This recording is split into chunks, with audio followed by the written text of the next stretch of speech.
Welcome to the Midnight Stories Club.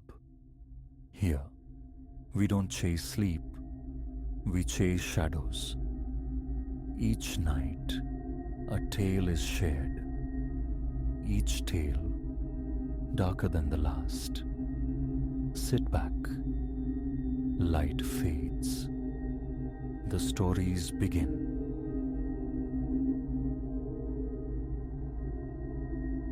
That timbered portal, immense and weathered, remains etched in memory.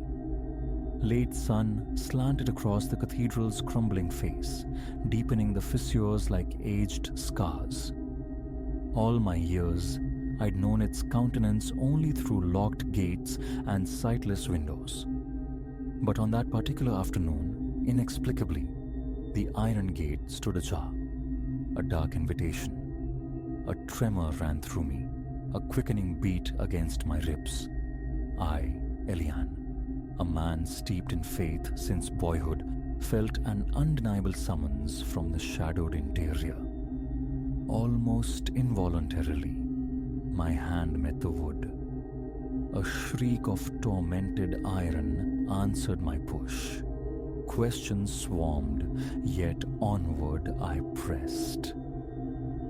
The threshold yielded to an air thick with chill and stillness, a palpable absence of life. Dust lay like a shroud upon the splintered pews, whole sections consumed by rot. Walls wept patches of peeled paint, revealing darker histories beneath. A phantom scent, ghost notes of snuffed wicks and ancient incense, coiled in the stagnant air, seeding a peculiar disquiet. Behind me, the door boomed shut, its echo ricocheting through the cavernous void. My breath hitched, my heart drumming a nervous rhythm. Once a house of reference, it now felt like a sepulchre where shadows clung possessively to every recess. Tentative steps forward, the soles of my boots grating on dislodged floor tiles. Silence then. A susurration, impossibly faint. Latin, murmured fragments drifting on the dead air. Though versed enough to catch familiar cadences, the meaning eluded me. A sound both distant and intimately near. My gaze swept the nave. Empty. Utterly empty. The echo faded swiftly, leaving doubt. Merely the draft sighing through broken panes, I reasoned. Surely. A lesser door beckoned, swallowed by a constricted passage. Here, the gloom deepened, punctuated only by the skeletal remains of light fixtures. Time-darkened portraits of saints lined the way, their gilded frames chipped, their holy visages obscured. Each footfall resonated, unnaturally amplified. The passage culminated in what might have been a chantry, or perhaps a place of whispered secrets. Several confessionals stood sentinel against the wall, their doors askew, hanging drunkenly from corroded hinges.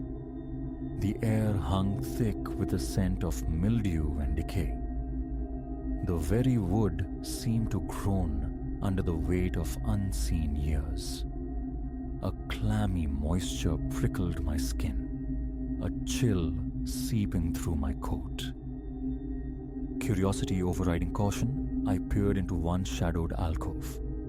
The penitent seat, ripped velvet, stained papers scattered on the narrow shelf. Ink bled into illegibility on some, while others held familiar Latin pleas. Domin. Miserere. An unexpected dread tightened its grip, the feeling of trespassing on sacred, sorrowful ground. Tucked behind the fractured kneeler lay a sheaf of brittle notes. My fingers, betraying a sudden tremor, drew them forth. Scrawled lines spoke of luminous apparitions near the altar, sudden bursts of radiance, ethereal chanting, footsteps echoing in solitude. One entry bore a date decades past, penned in a faltering hand. Another, lamented voices from the gloom. voices that dredged up unspoken failings. My throat constricted, suddenly arid. A primal urge screamed retreat, yet a morbid fascination anchored me. More accounts unfolded, of a presence within these walls that perceived confessions yet unuttered, of secrets intimately held, breathed aloud down desolate aisles, of phantom touches during prayer. A knot formed low in my belly, my nerves singing with alarm. This wasn't the serene quietude of sanctity. It felt intrusive, electric, with an energy I couldn't name. Carefully, I refolded the fragile pages, returning them to their hiding place. Best not to disturb the slumbering things, whatever they might be. Returning to the vastness of the nave, I ventured deeper. My feet stumbled over unseen hazards, loose flags of stone that sent scrapes and thuds reverberating into the vaulted heights. And again, the whispers, faint, insidious, seeming to emanate from the very plaster and stone. I froze, breath held captive in my chest, straining to listen. The susurrus paused, then coalesced into a single sound. Breathed soft as dust motes dancing in a stray beam. My own name, Elian. Ice traced its way down my spine, sweat bloomed on my brow. Is anyone there? My voice, thin and uncertain, was swallowed by the immensity. No reply. Scanning the rows of vacant pews, I saw only emptiness, yet the wood groaned softly nearby, protesting a weight unseen. My pulse hammered against my ribs. Dropping behind a pew, seeking frail sanctuary, I peered through the gloom. Deserted, as I rose, the ancient light fixtures overhead spasmed, flickering once before plunging the space back into near total darkness, save for the muted jewel tones filtering through high stained glass windows. And then, the low Latin chant resumed its haunting cadence. Compulsion drove me onward, down the central aisle toward the sanctuary. Dust lay thick upon the altar, its once white covering muted to a dull grey. Gargantuan candle holders listed precariously. A profound silence reigned, yet a peculiar pressure built within my ears, an impending weight. My hand grazed the altar surface. Fine grit adhered to my skin, the stone beneath emanating a deep, penetrating cold. The whispers returned, louder now, insistent, weaving my name among Latin exhortations. Confessa, penitentiam age. My throat closed. Words failed me. Abruptly, a current of air, sharp and unnatural, sliced through the stillness. The great doors were shut fast, the high windows sealed, yet a breeze stirred my clothes, raised gooseflesh on my neck. Whirling around, I caught a fleeting luminescence near the rearmost pews. Transient, nebulous, vaguely anthropomorphic. I stood paralyzed, every nerve alight, my knees threatening to buckle. My gaze remained fixed on the spot, but the glow did not reappear. Only when my lungs burned did I realize I'd ceased breathing, releasing the air in a ragged sigh. My thoughts fractured. Flee. Never look back. Stay, unravel this enigma. Closing my eyes, I offered a silent, desperate plea for clarity. Opening them, the scene remained unchanged. Decay, neglect, yet saturated with an undeniable, watchful presence. For that day, retreat was the only answer. But I knew, with chilling certainty, I would be drawn back. The mystery held me fast. Days bled into sleepless nights, the cathedral's spectral image haunting my waking thoughts and invading my dreams. Dusty pews and shadowed corridors became the landscape of my slumber, from which I'd jerk awake, heart pounding, drenched in cold sweat, convinced I'd heard my name whispered in the darkness of my own room. The whispers, the fleeting glow, they clung to me. Ordinary life blurred, work suffered, prayers in my familiar parish felt hollow. After several such nights, resolve hardened. I had to return. I needed tangible evidence, something to anchor me against the rising tide of unease, to prove my sanity hadn't fractured. Re-entering the great doors, the chill struck deeper this time, biting through my clothes. Near the entrance, a light switch remained stubbornly inert. I'd come prepared. A small torch sliced a narrow swath through the oppressive dark, revealing more scattered debris, fractured tiles, elaborate cobwebs like macabre lace, drifts of forgotten leaflets. Desolation reigned, yet the unnerving certainty of being observed prickled at my senses. A faint rustling drew me toward the confessionals. There, amidst the decay, lay another note, its ink fresher than the others. Voices that know my faults, it read, an unseen force demanding my confessions. Beads of sweat formed on my brow despite the cold. A soft creak sounded directly behind me. I spun, torch beams slashing wildly. Nothing. Then the whispers returned, insidious, weaving through the air, closer now. My name, breathed again, followed by murmurs of regrets I kept locked away. Failings buried under years of denial. Youthful transgressions I prayed were forgotten. My head swam. A dizzying coldness spread through me. "Show yourself," I yelled, the shout swallowed by the vast emptiness. Silence answered, amplifying the frantic thrumming in my ears. My hand tightened around the torch, knuckles white. I retreated toward the main altar, the air growing thick, resistant, like wading through unseen water.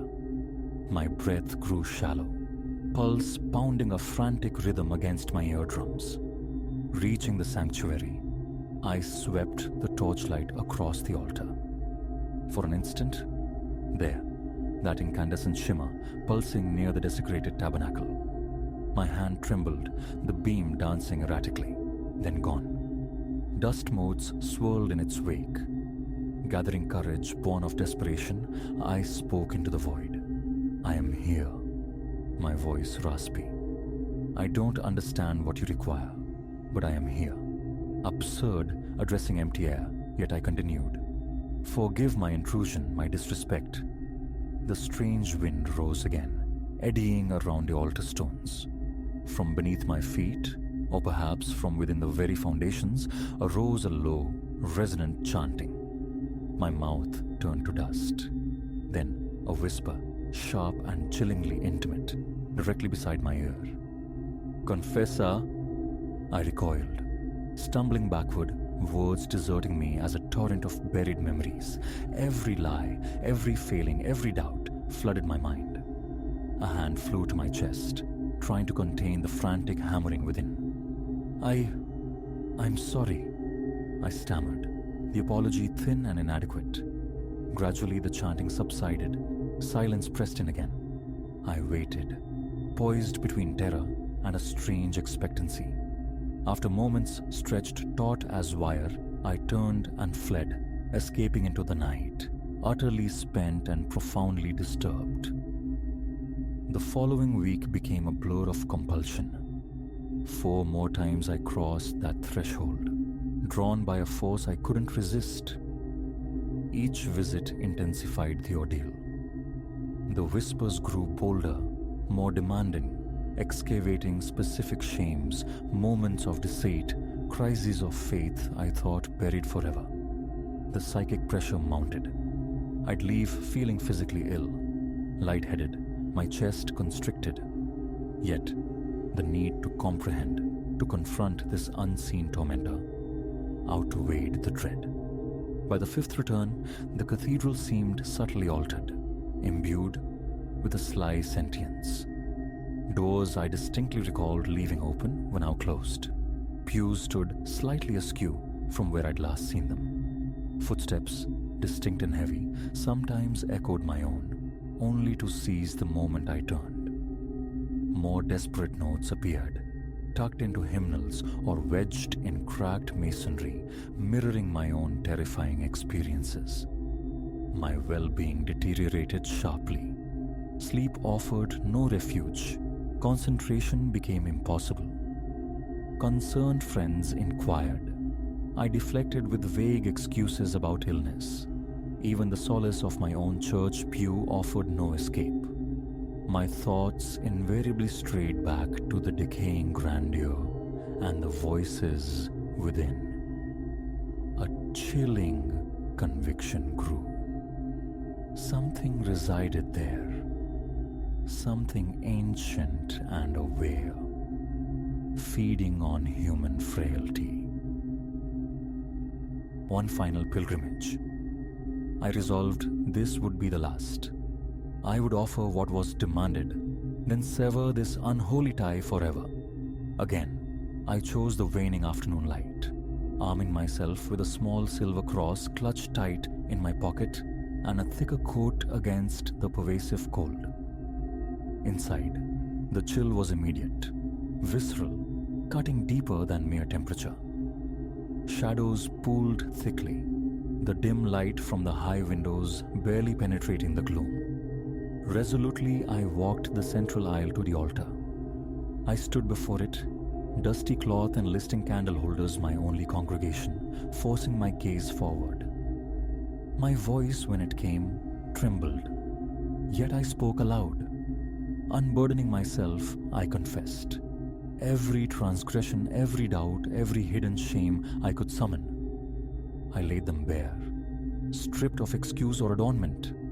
Sweat slicked my palms, my legs felt unsteady beneath me. The chanting erupted anew, louder than ever, swirling around me like a vortex of sound.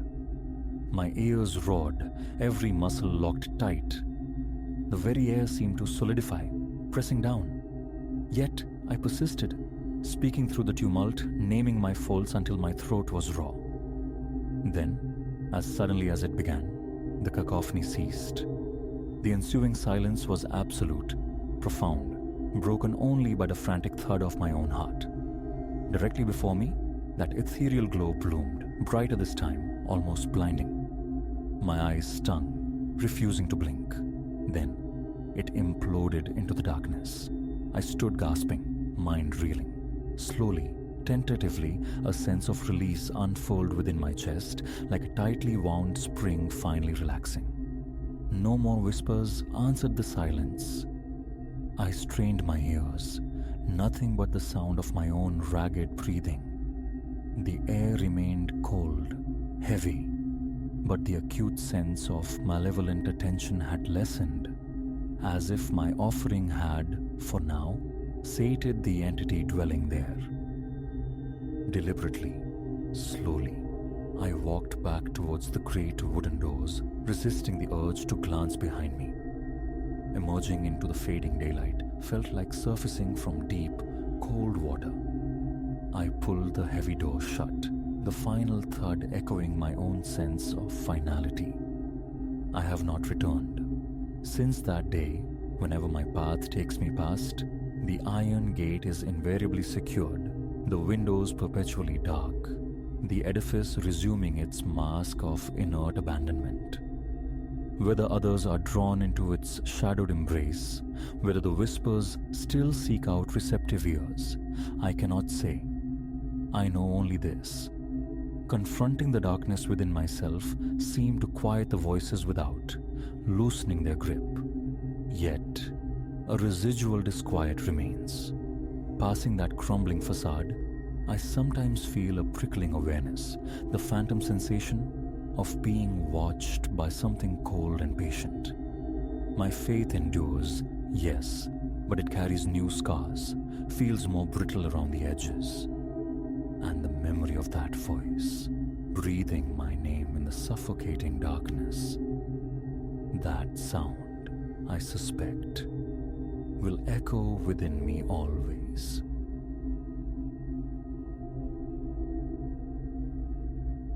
It wasn't the wind clawing at the glass. Not this time. Outside, the forest stood in petrified silence, a black lacework of branches against a sky swimming with moonlight. Skeletal fingers, perhaps, but utterly motionless. No. This rasping against the pane was measured, insistent, a sound that scraped deeper with every repetition. I'd sought refuge in this timber and stone cabin, Ilara chasing sanctuary from the city's relentless pulse, yearning for the profound stillness only deep woods could offer. Lying rigid in the unfamiliar bed, my hearing stretched taut, I grasped the terrible irony. The silence I craved was fragile, easily rent by a single unwelcome noise. Just yesterday, a rival had been bathed in the honeyed light of late afternoon, the air thick with the resinous perfume of pines. The cabin itself, weathered planks and rustic grace, possessed a certain charm. Its broad veranda, promising dawns witnessed over steaming coffee. Seclusion, the advertisement had vowed, and seclusion it was, miles adrift from the nearest soul, enveloped by an ocean of trees, punctuated only by birdsong. My day had unfolded in unpacking, tracing sun-dappled trails, absorbing the potent tranquility. As dusk bled into night, I'd settled before the hearth's cheerful crackle, book in hand, luxuriating in the absence of sirens and horns, the crickets thrum a gentle lullaby. The first tremor of unease arrived subtly as I prepared for sleep, a cold prickle tracing my nape, the phantom sensation of unseen eyes. Paranoia, I'd scoffed, dismissing the city dwellers' ingrained suspicion. Alone. Nothing lurked here. Yet now, suspended wide-eyed in the heart of night, that dismissed feeling returned, amplified, a suffocating certainty. The scraping ceased. In its place, a sound more chilling still, the deliberate crunch of boots on the gravel path encircling the cabin. I held my breath captive, desperate to mute the frantic drumming in my chest. An animal, a deer perhaps, or even a bear, native to these wilds. But the tread was too rhythmic, too intentional. It paced the perimeter, pausing beneath each window.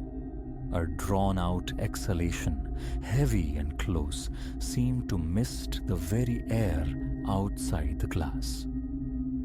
My hand, trembling violently, fumbled for the phone on the nightstand. Predictably, tragically, no service. Miles from any signal, utterly disconnected. The footsteps had completed their circuit, now mounting the porch. Ancient timbers groaned, protesting the weight of whatever waited there. Paralysis fought with panic. I couldn't remain here, a passive audience to what? The question itself was a precipice I dared not approach. Slowly, painstakingly, I slid from the bed.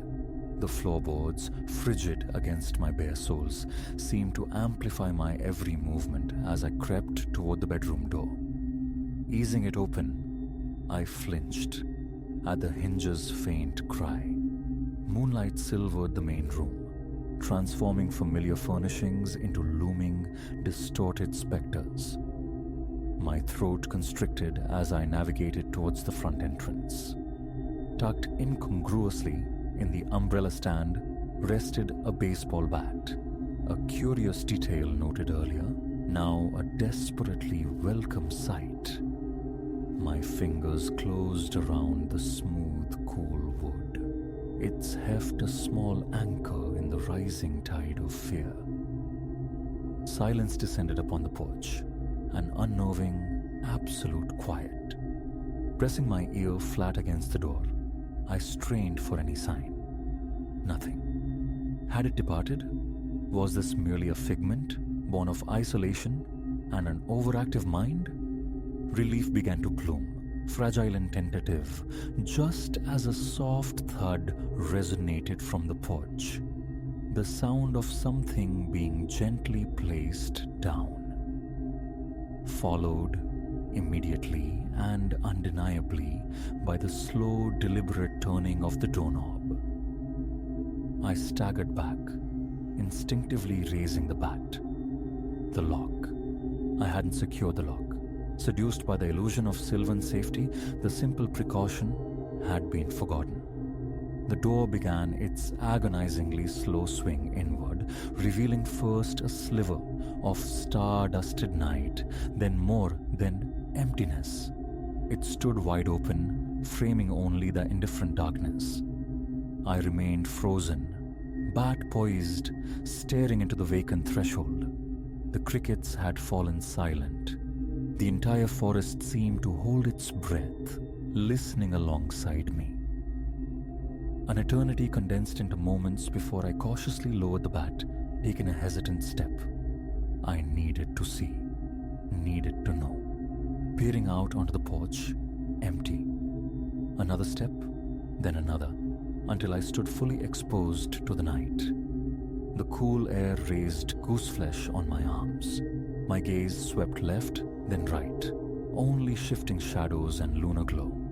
As I turned to retreat, something snagged my attention. There, at the porch's edge, stark against the damp earth, footprints, not the splayed tracks of wildlife, unmistakably, chillingly human. My breath hitched. Kneeling, I saw they were fresh, the mud still glistening and large, significantly larger than my own. My eyes followed a trail originating from the tree line, ascending the steps, leading directly to. My blood turned to ice. The prints marched straight to my bedroom window. With shaken hands, I activated my phone's flashlight. The beam sliced the gloom, landing on the cabin's flank. Beneath my window, more impressions marred the earth. And something else. Long, deep gouges scarred the wood siding, precisely where the window met the wall. I recoiled, stumbling backward, my mind struggling to process the undeniable reality. This was happening. I had to escape. Now. Bursting back inside, I slammed the door, the bolt shooting home with a satisfying thud. Finally locked. I scrambled to my room, pulling on clothes haphazardly, jamming my feet into hiking boots. As my fingers closed around my car keys, the sound returned. Footsteps on the porch, no longer stealthy, no longer exploratory. Running. I threw myself at the back door, wrenching it open and plunging into the absolute blackness beneath the trees. Heavy breathing pursued me. The sharp snap of twigs underfoot terrifyingly close. I ran blindly. Instinctively, lungs searing, unseen branches lashing my face. Directionless, driven only by primal terror. I eventually burst from the suffocating woods onto the moonlit gravel road where my car waited. A solitary, metallic promise of escape. Keys scraped against the lock, my hands slick with sweat. Behind me, the crashing sound of pursuit intensified, erupting from the undergrowth. The key found its mark. I flung the door open, tumbling inside, slamming it shut scant moments before a hulking shadow detached itself from the trees. The ignition caught. Praying aloud to anything that might hear, I stomped the accelerator. As the car fishtailed, spitting gravel, my rearview mirror captured a fleeting image. A tall, broad-shouldered silhouette standing resolute in the middle of the deserted road, watching me vanish into the night. I didn't ease off the gas until the familiar glow of the main highway embraced me. The headlights of passing cars, a sight more beautiful than any sunrise. I drove relentlessly until dawn painted the sky, not stopping until the concrete embrace of a city closed around me. I never filed a report. The story felt fractured, insane, even whispered in the privacy of my own thoughts. Who would lend credence to such a tale? No evidence remained, save for the phantom echo of dread. Yet sometimes, on still nights when the wind sighs through the urban trees, the memory surfaces. The rasping at the glass, the measured tread on the porch, the figure shrinking in the mirror, and the questions linger, sharp and persistent. What if sleep had claimed me? What if I dismissed the sound? What presence haunted those woods? And what, precisely, had it wanted? I will never return to that cabin. Yet a cold certainty resides within me. Whatever stalked the darkness that night remains, dwelling in the forest's shadowed heart, patient, waiting for the next soul to succumb to the illusion of safety, to forget the lock, to mistake the feeling of being watched for mere imagination, because the monsters sometimes are terrifyingly real, and sometimes they leave footprints in the mud beneath your window.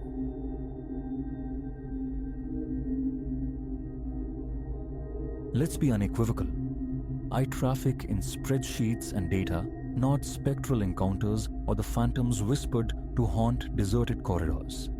Yet, the steel and glass monolith where I earn my keep holds something dissonant. A wrong note played in the deep nocturnal quiet. It's the elevator, specifically its behavior past the 11th hour, that has begun to fray the edges of my pragmatism. A constricting knot forms in my chest whenever the prospect of a late-night descent arises. Absurd, I know. Allow me, however, to lay out the sequence of events precisely as they unfolded. You may then form your own conclusions. Mine is a 15-floor commercial spire, a place largely surrendered to silence by 7 each evening. My own obligations to Kessler, my supervisor, often keep me tethered to my desk far later, wrestling with reports against unforgiving deadlines. The post-Exodus tranquility sharpens my focus. Typically, between 9 and 10, the night crew materializes, ghosts of a different sort, emptying bins, their vacuums humming a lonely tune down the hallways, before vanishing by 11. After that, the building settles into profound emptiness, save for myself, perhaps Sal, station sentinel on the ground floor, and the rare soul retrieving forgotten keys or a briefcase. Lost in the hypnotic glow of figures and projections, time invariably dissolves. A glance at the clock reveals midnight encroaching, prompting the familiar ritual. Laptop stored, notes collated, the brisk walk towards the elevator bank. For months, this routine held the comforting rhythm of predictability. Then, about 2 weeks ago, the illuminated panel within the lift began its subtle rebellion.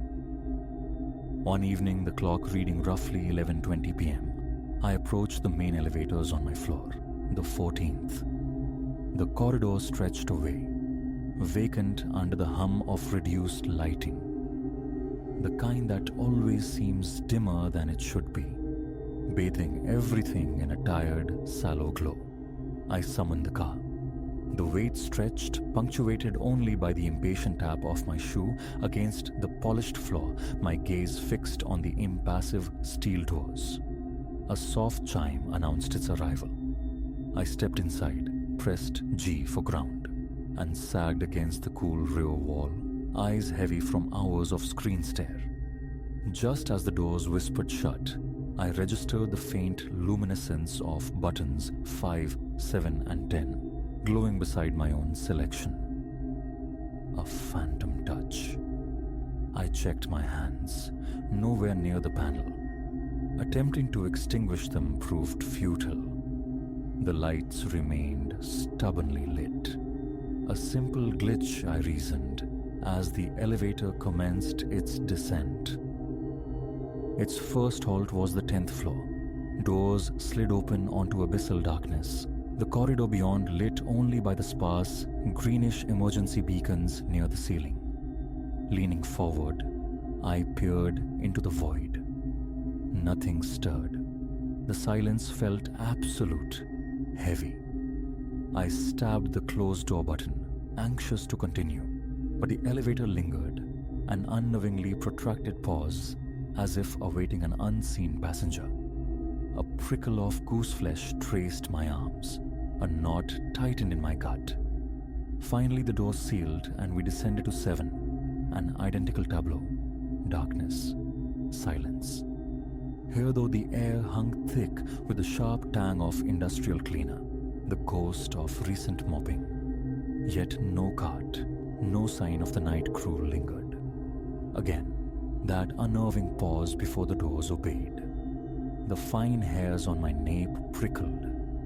It was merely an empty floor, yet an undeniable disquiet bloomed within me.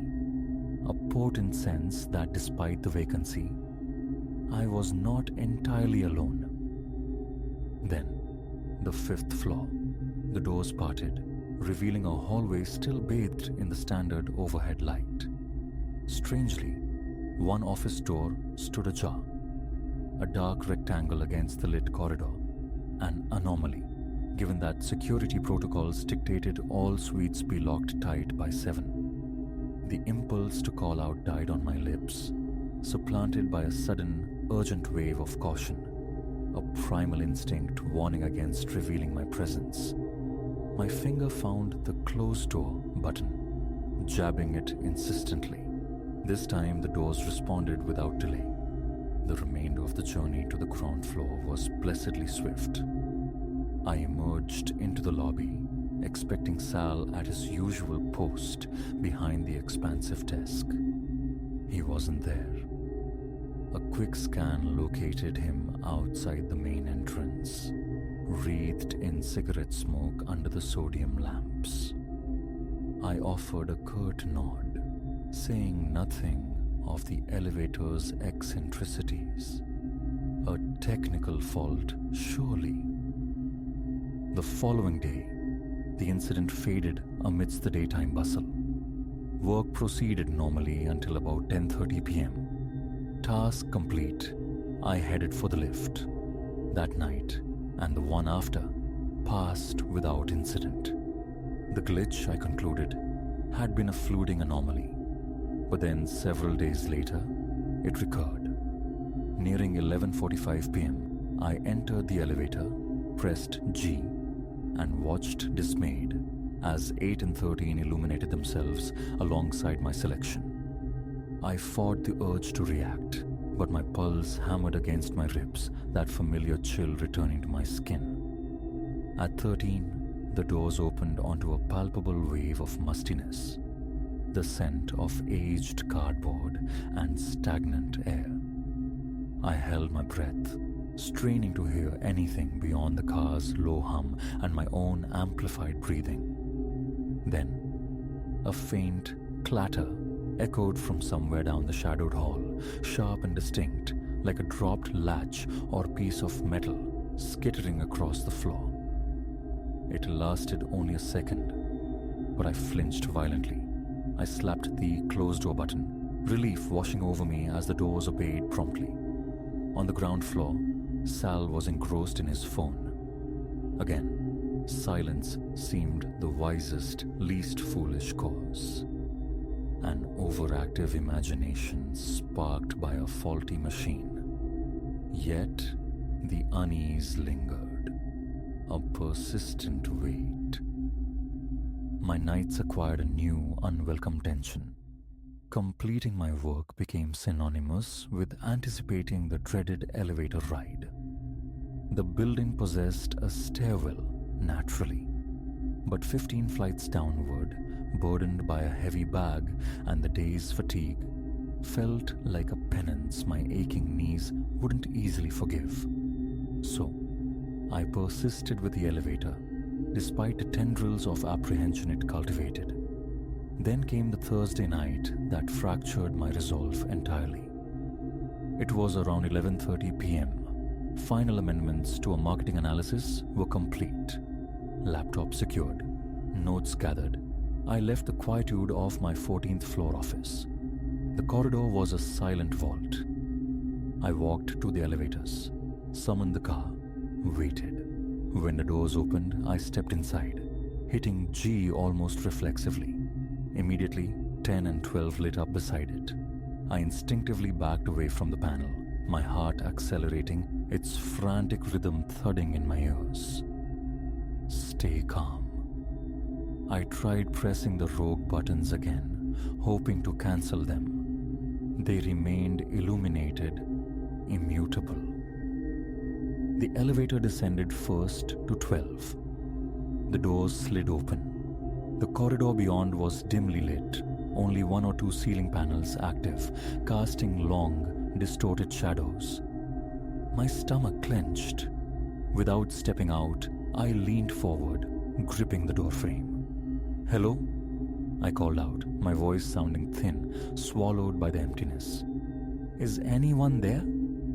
The echo returned, mocking. A faint susurrus seemed to drift from the darkness. Perhaps the building's ventilation, perhaps something else. After a few tense seconds, I pressed close door. We moved down to 10. The doors opened onto even deeper gloom. Save for a single naked bulb flickering weakly near the elevator shaft, the entire floor was plunged into darkness, stretching away into an impenetrable black. Hesitation gripped me. Another elevator. The stairs.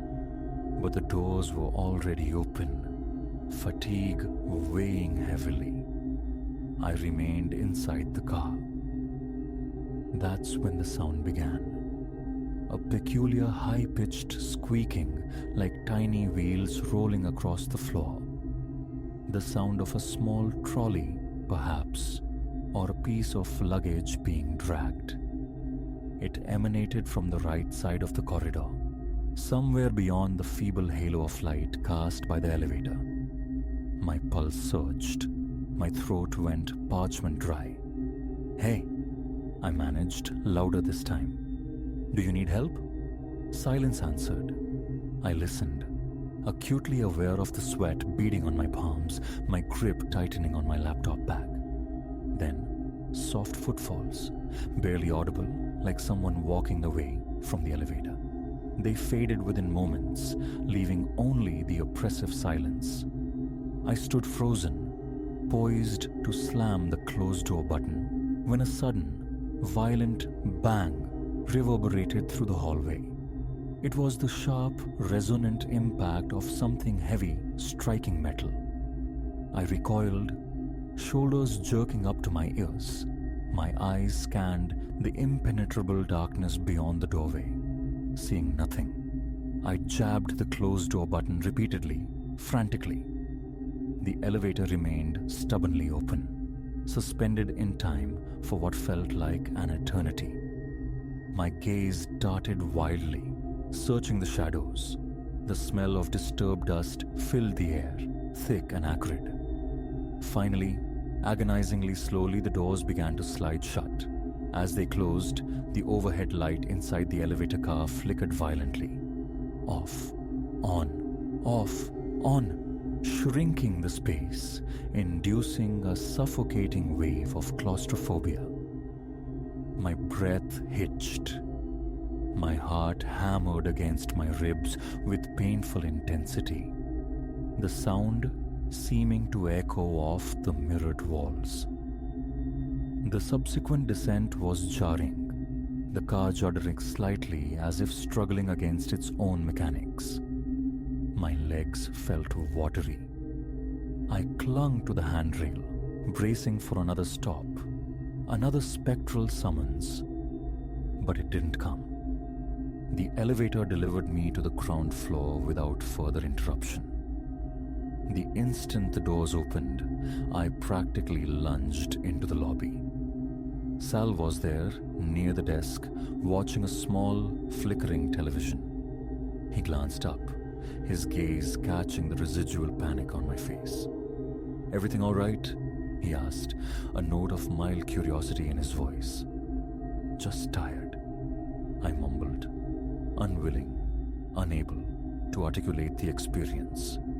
He offered a non-committal nod, though his eyes lingered for a moment. All I wanted was out of the building, into the night air. The next morning, the thought of reporting the elevator's behavior surfaced, only to be quashed by the anticipated difficulty of describing it without sounding like I'd lost my bearings. A wiring fault, I told myself. Random signals triggering floor stops. The sounds on the 10th floor. Air ducts contracting. Settling noises amplified by the silence. But the explanation felt hollow. The memory of those rolling wheels, the sharp cadence of retreating footsteps, the brutal finality of that bang. They refused to be neatly categorized as mundane mechanical phenomena. A few nights later, compelled again to work late, I bypassed the elevator bank entirely. Pushing open the heavy fire door to the stairwell, I peered down into the echoing concrete shaft. 14 flights descended into dimly lit obscurity, punctuated by the occasional flickering bulb. Taking a deep breath, I began the trek downwards. By the 10th floor, my thighs burned. My breath came in ragged gasps. I paused, leaning against the cool wall, catching my breath. My eyes fell on the small wired glass window set into the door leading to the 10th floor corridor. Beyond it lay utter darkness. A familiar tightness seized my chest just looking at it. Images flashed, the squeaking wheels, the sudden crash. Shaking my head, I forced myself onward. Reaching the ground floor felt like emerging from a deep dive, sweat-soaked and trembling with exhaustion. Sal offered a quizzical look as I limped past. I just nodded, pushing through the revolving doors into the comparative safety of the street. The descent was punishing, yes, but infinitely preferable to the suffocating dread of that midnight elevator ride. My calves screamed their protest the following day. Around the office, I deflected colleagues' inquiries about my slight limp with vague mentions of an overzealous workout. I haven't confided in anyone in my department about the elevator. A casual query directed at Sal yielded little. He shrugged, mentioning he hadn't noticed anything overtly strange, though he conceded the elevators sometimes moved between floors late at night. Probably just the automated cleaning cycle, he'd offered, or maybe system checks. Crucially, he'd never heard any unusual noises. His nonchalance offered no comfort. Now the approach of 11 p.m. triggers an involuntary clenching in my stomach. I find myself rushing tasks, my eyes darting to the clock with increasing frequency. Some nights, summoning a fragile courage, I risk the elevator, holding my breath for the entire descent, praying the panel remains quiescent. On others, resigned, I face the stairwell's grueling embrace, accepting the inevitable 2-day soreness as the price of peace of mind. There's no pattern, no predicting which nights the elevator will choose to perform its unnerving repertoire. One evening, I ventured a question to the night crew supervisor, inquiring about anything unusual on the 10th floor. He confirmed finding the corridor lights inexplicably extinguished on occasion, despite their programming to remain on until dawn. But noises, nothing beyond the typical groans and clangs of the building's HVAC system, which he admitted could sometimes produce startling bangs. He described the upper floors as merely lonely, sometimes finding doors locked unexpectedly. His explanations, however rational, failed to align with the specific character of the sounds I'd heard. The deliberate quality of the rolling wheels, the sheer violence of that metallic impact. It wasn't an air duct settling. It felt purposeful. But who could be up there, moving things in the pitch dark? The possibility of an unauthorized occupant? A squatter perhaps, using a vacant office under the cover of night, has crossed my mind. The thought of encountering a stranger in that Stygian darkness is almost as chilling as any spectral explanation. A human agent could account for the noises, perhaps even the open office door, but not the elevator's self-directed journey, the buttons illuminating without a touch. The paranoia, subtle at first, has deepened its roots. I strive to leave by 9 now, curtailing my work even if it means carrying tasks over. Kessler inquired about my earlier departures. I cited a newfound commitment to a healthier work-life balance. He seemed pleased, asking no further questions. Yet, deadlines sometimes remain immutable, forcing me into the late hours. On those nights, a heavy mantle of dread descends as I power down my computer and walk the lonely path to the lobby. If by chance another late working colleague heads out simultaneously, I find a pretext to share the elevator, seeking safety in numbers, hoping the presence of another might deter the machine's whims, or at least provide a witness. Mostly though, I am alone, adrift in the echoing silence of the towering structure. It has reached a point where I'm seriously contemplating requesting a transfer to a different site, or perhaps investing in a small apartment nearby, enabling me to finish my work from home. It sounds extreme, I realize, but the experiences refuse to fade. The 10th floor replays itself in my mind's eye. The insidious squeak of wheels, the phantom footsteps, the concussive bang. I remember the visceral terror as the light flickered, the feeling that the walls were closing in, the certainty that something waited just beyond the threshold. No tangible harm has occurred, no apparitions witnessed beyond shadows and suggestion. Yet, the fear is irrefutably real, manifesting physically. Slick palms, a racing heart, trembling limbs. This is not mere imagination run rampant. Something deeply unsettling occurs in that elevator shaft after the 11th hour. I level no accusations, offer no definitive theories. I present only the unvarnished sequence of my experiences.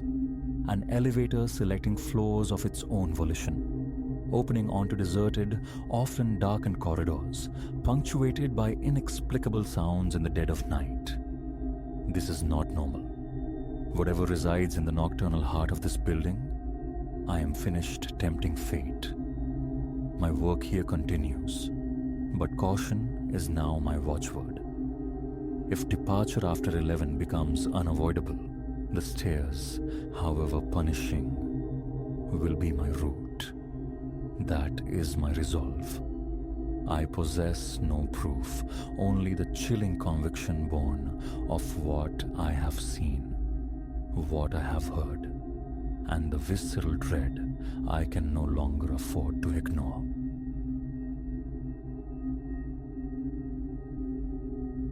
Ice, sharp and sudden, bloomed in my veins as the security monitor flickered. The canopic jar, millennia old and steeped in funerary silence, should have remained utterly still. Yet, playback confirmed the impossible.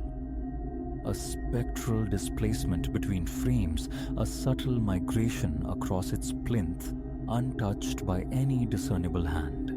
In that instant, the ordinary fabric of my night frayed, hinting at a terror poised to unravel my grasp on the tangible world, blurring the boundary between dust-choked history and the breathing present.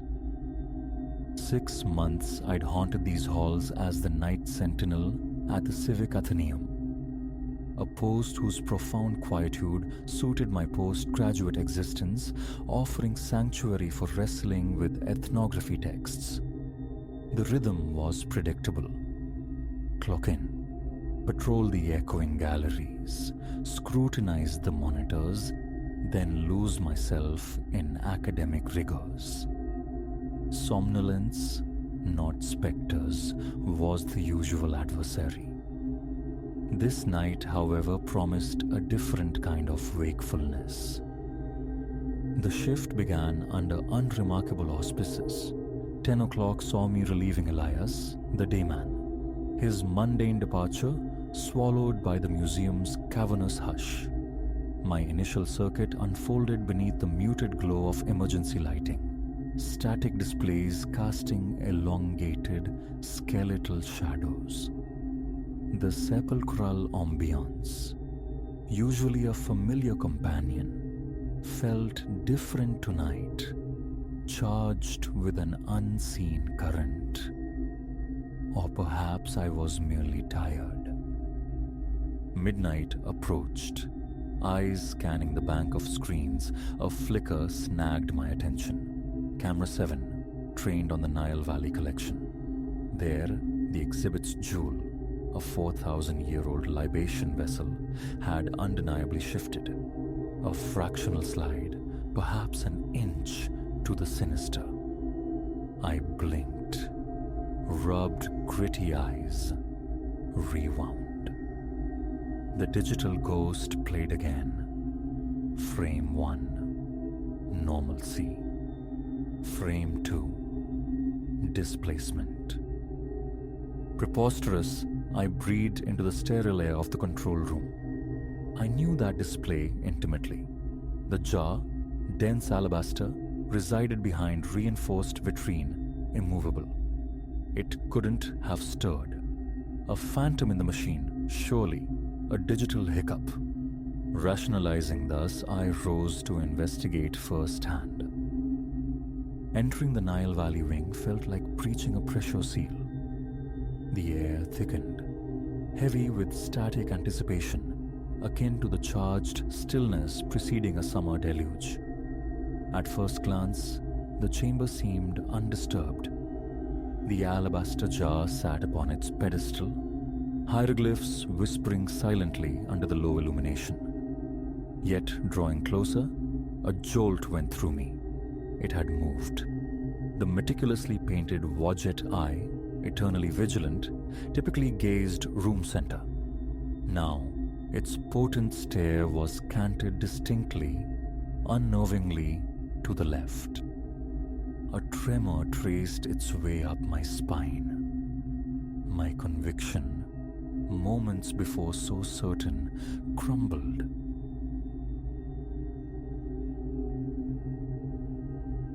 No one ever figured that old sentinel of glass and steel, tucked away on the corner, possessed a voice.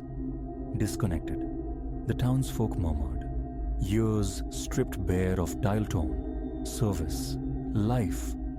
Yet one biting evening, slicing through the sepulchral hush of the street, it clamored, a clear, insistent ringing that seized the air and tightened a knot in my chest.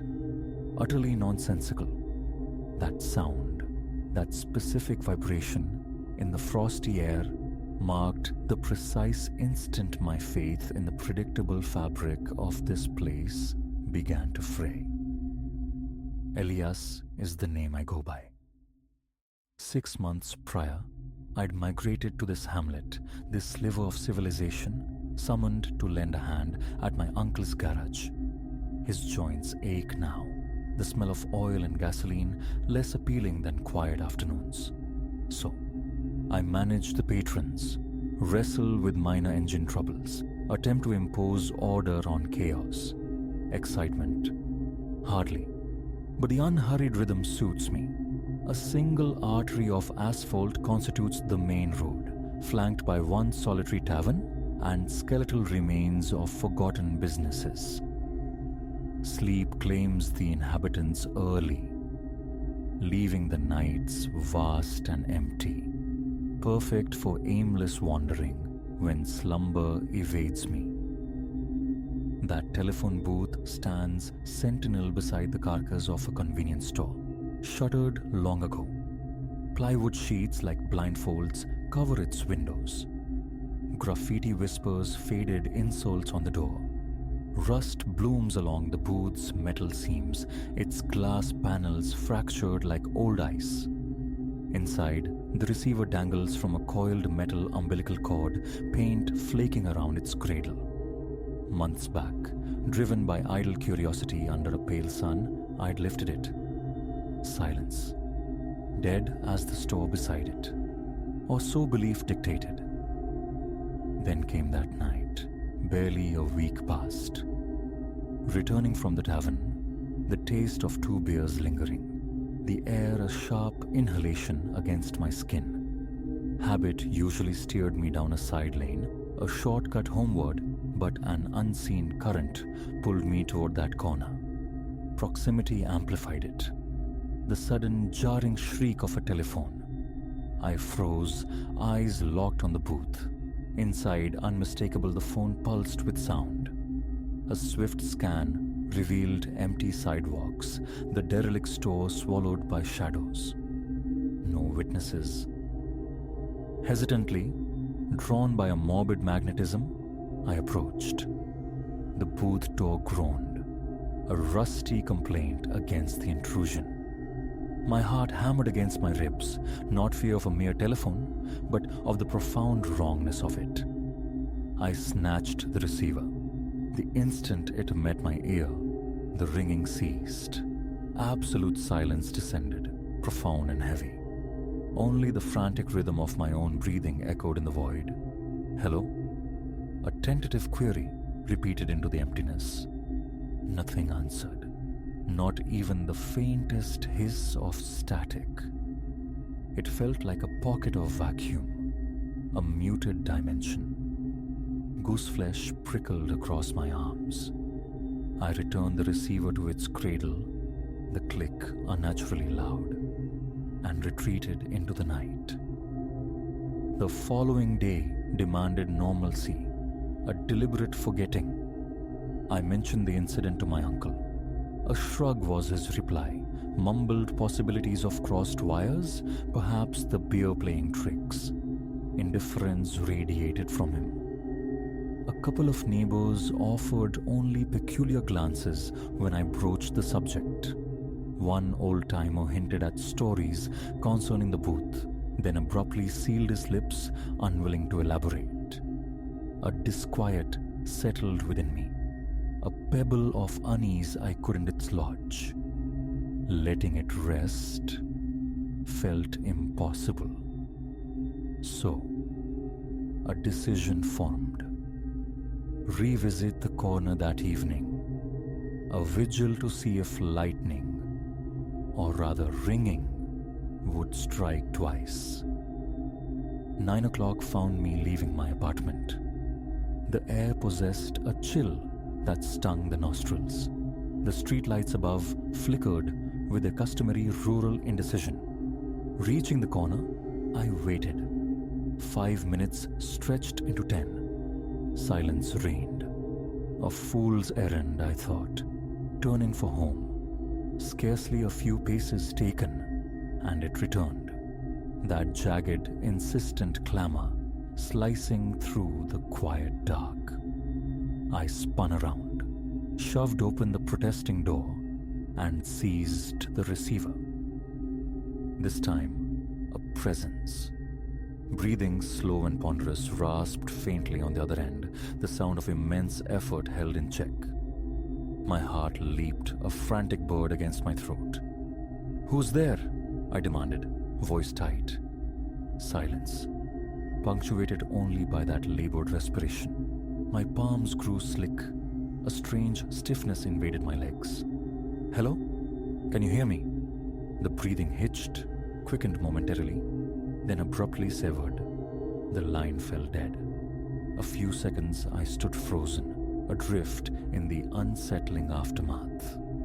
Trembling slightly, I hung up, my gaze sweeping the desolate street for any watcher, any hidden prankster. Nothing. The sidewalk remained vacant, the boarded-up store a lightless husk. In the subsequent days, the booth became an obsession.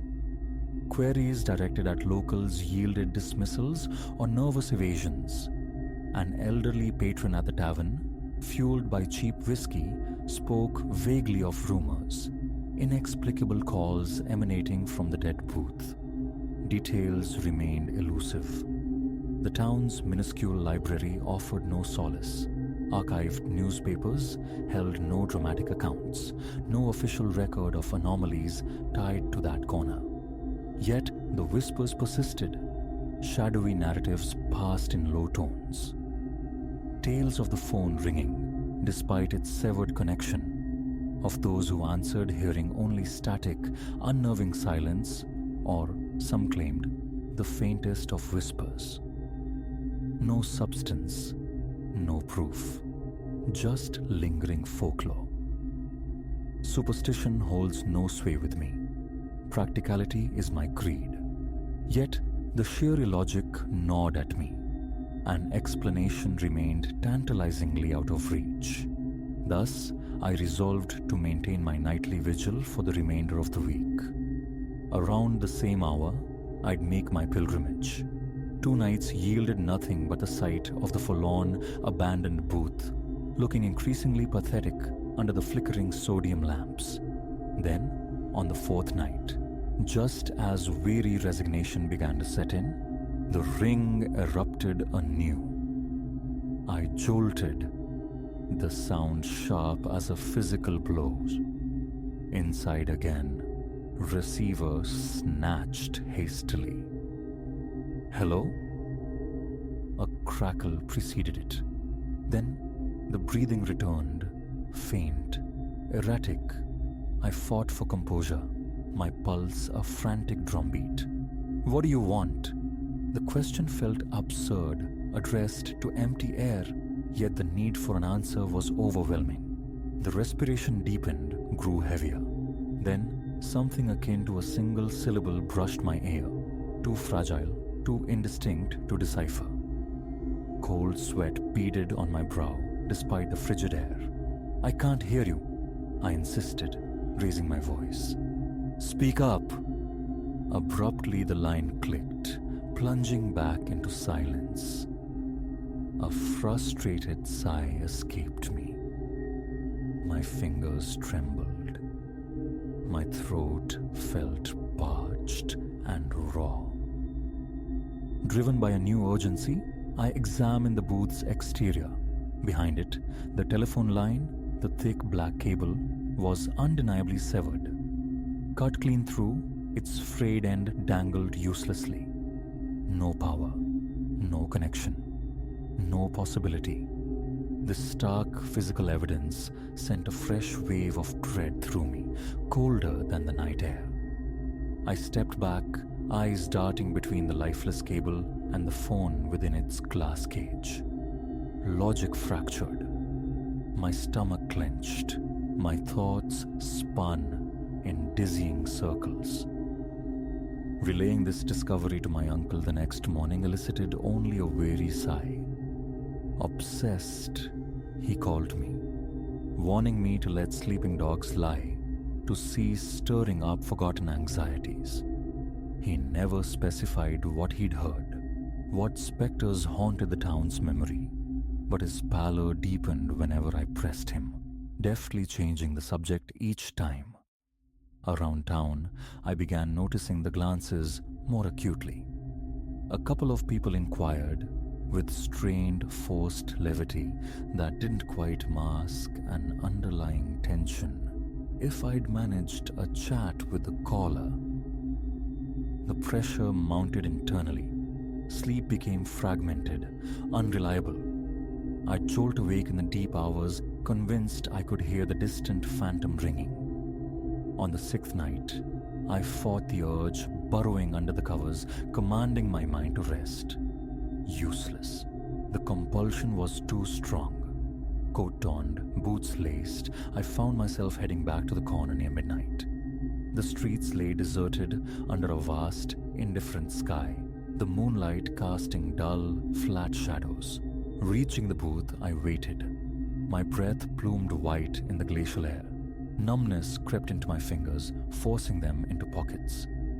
Just as I resolved to abandon the vigil, it happened. The ring. Piercing. Immediate, cutting straight through my defenses. I flinched, then yanked the door open. Receiver to ear. Hello? My voice betrayed a slight tremor. The breathing again. Rhythmic now, deliberate, almost meditative. It ceased. A faint rustling whispered down the line, the sound of subtle movement at the other end. Who the hell are you? I demanded, striving for a firmness I didn't feel. Silence answered, save for the rustling and a low, persistent static. Another click.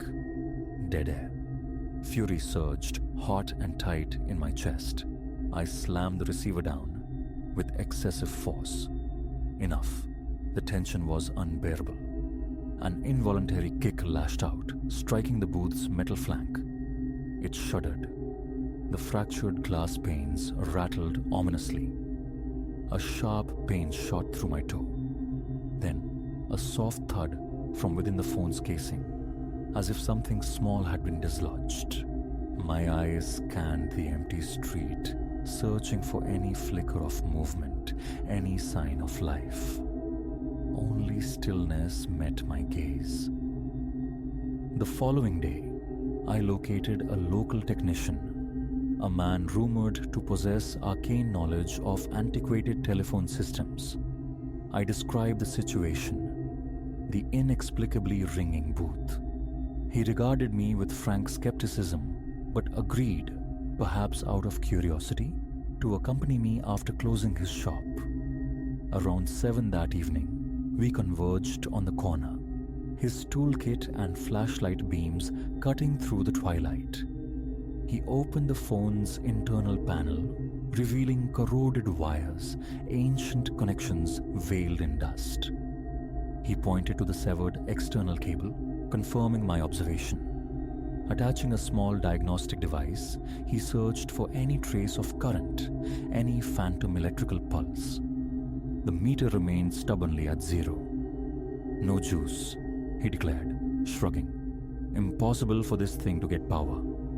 He lingered a few more minutes, muttering to himself, shaking his head in bafflement before departing, leaving me alone with a silent, impossible machine.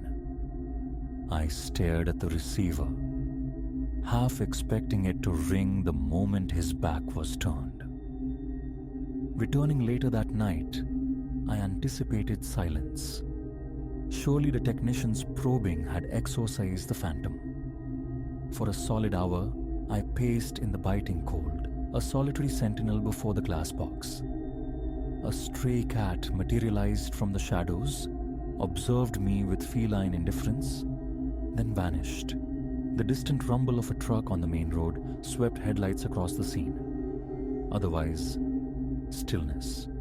Relief began to bloom. A fragile hope that the calls had ceased. Then, precisely as I turned to leave, it rang. That same loud, echoing summons on the deserted street. My stomach plummeted. Stepping inside, I snatched the receiver, pressing it hard against my ear. This time, silence.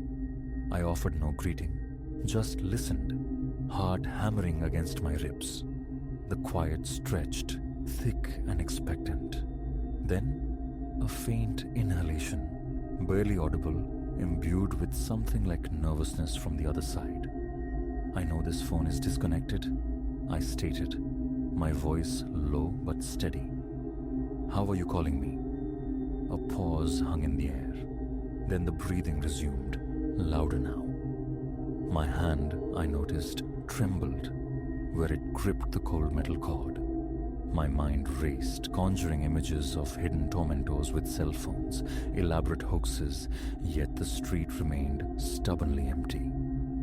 The booth felt claustrophobic, a sealed container amplifying my own pulse. "Why don't you talk?" My voice quavered slightly. Another pause, pregnant with unspoken things. Then came a sound, guttural and low, less a word than a quiet grunt. A chill traced its path down my spine. Sweat dampened my forehead again. "Tell me what you want," I demanded, my voice rising, fraying at the edges.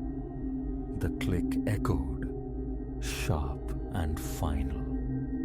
The line went dead. My breath escaped in ragged gasps. My heart rate felt dangerously high. I stared at the inert receiver in my hand. Still lifeless, still devoid of even a dial tone. My temples throbbed.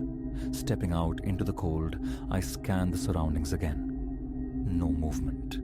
A few street lights sputtered fitfully. My legs felt leaden, drained, as if after immense exertion.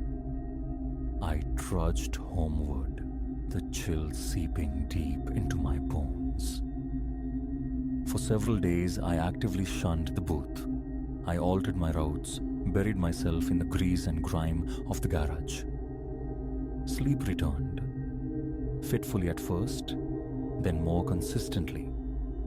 But the calls lingered at the edge of my thoughts, an unresolved dissonance.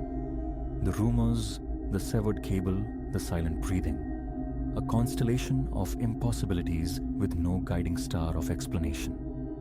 A part of me, the part that craved order, felt inexorably drawn back, an itch demanding to be scratched. Another wiser part screamed for me to forget, to wall off the memory of ever lifting that receiver. Nearly a week passed in this fragile truce. Then, late on a Saturday night, lying in the liminal space between wakefulness and sleep, I heard it. Not from the street, but inside my own head. That distinct, sharp ring. I sat bolt upright, heart pounding. Imagination, I told myself fiercely, just an echo of obsession. But a certainty wouldn't fade. Compelled, I dressed quickly, pulled on my boots, and half ran through the cold, dark streets. Midnight again. Reaching the corner, I saw it, the booth, isolated beneath a faltering streetlight. For a few heartbeats, silence. Then it rang, piercing, demanding, real. My hands shook as I forced myself toward it one last time. Inside, receiver lifted. The breathing was there, soft initially, then gaining weight and presence. I squeezed my eyes shut for a moment, gathering myself. "Why do you keep calling here?" The question emerged tight, strained. The breathing slowed, paused as if truly listening. "I can't keep coming here," I said, my throat constricting. "What do you want from me?" The line held only that respiration, a disembodied presence. Then, slowly, it began to recede. fading, as if the caller was drawing away from their end. I clenched my fist around the receiver, knuckles aching. "I'm done," I whispered, the words tasting like finality. "I'm done answering." Carefully, deliberately, I placed the receiver back onto its hook. Stepping out of the booth, my mind felt chaotic, yet my body felt a profound certainty. This chase was over. Whatever lurked on the other end of that impossible connection, it resided beyond my capacity to mend or comprehend. I turned and walked away, resolutely not looking back. The night air was frigid, my breath ghosting around my face. Homeward bound, heart still thudding, but overlaid with a strange, burgeoning relief. The broken phone, the phantom calls, they would no longer dictate my nights. If it rang, let it ring into the void. I had nothing more to say. Answers remain elusive. The mystery of the booth endures.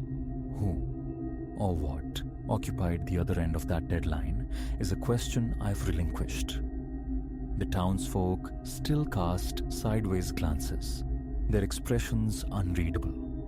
Perhaps they harbor secrets, perhaps they share my ignorance. But I've drawn my line. No more nightly vigils spent pursuing a voiceless caller. Should that jarring ring ever pierce the quiet again, I will let it fade unanswered. Sanity demands it. If something defies logic, some glitch in the fabric of the ordinary, it's no longer my burden to bear. Let the phone clamor all it wants. I won't be picking up.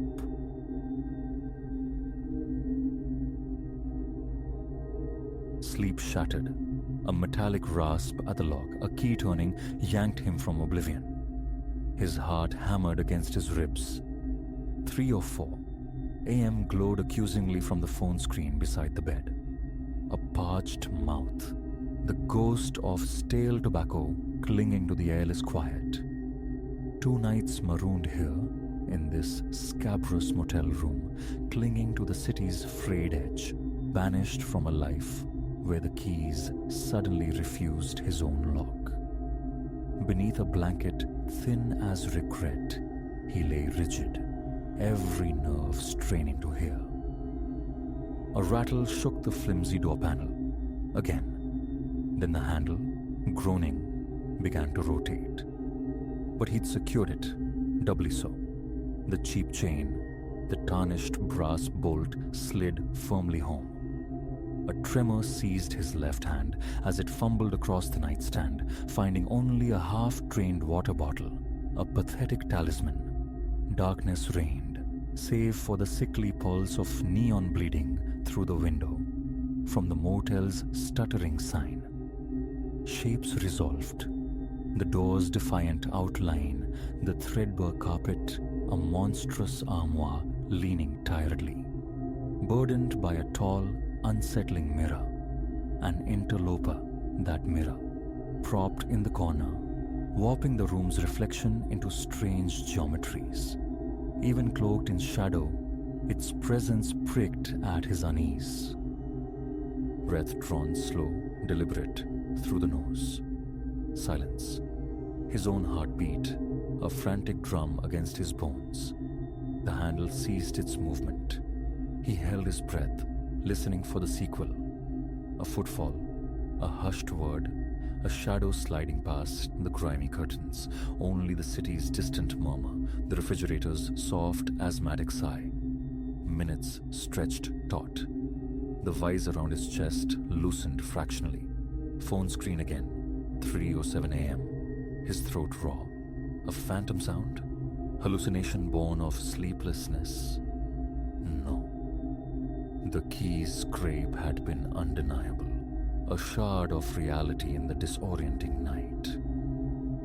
He eased himself upright, the bed springs threatening, a betraying shriek. Bare feet met the carpet's harsh weave. At the door, ear pressed to flaking paint. He listened. Nothing but void. He flicked the bedside lamp switch. Anemic yellow light bloomed, revealing the door exactly as secured. Bolt shot, chain taut in its channel. He tugged it. Solid. Bewilderment warred with a creeping dread. He turned, drawn unwillingly toward the mirror. A chill unrelated to the rattling air conditioner traced his spine. The mirror dominated the corner, its frame a riot of bizarre, desiccated floral carvings, blackened as if by fire. A faint, antique dustiness emanated from it, tinged with something unplaceable. He'd avoided its gaze. The reflection it offered always lacked a disconcerting echo of his movements. Now, though, his eyes caught a detail.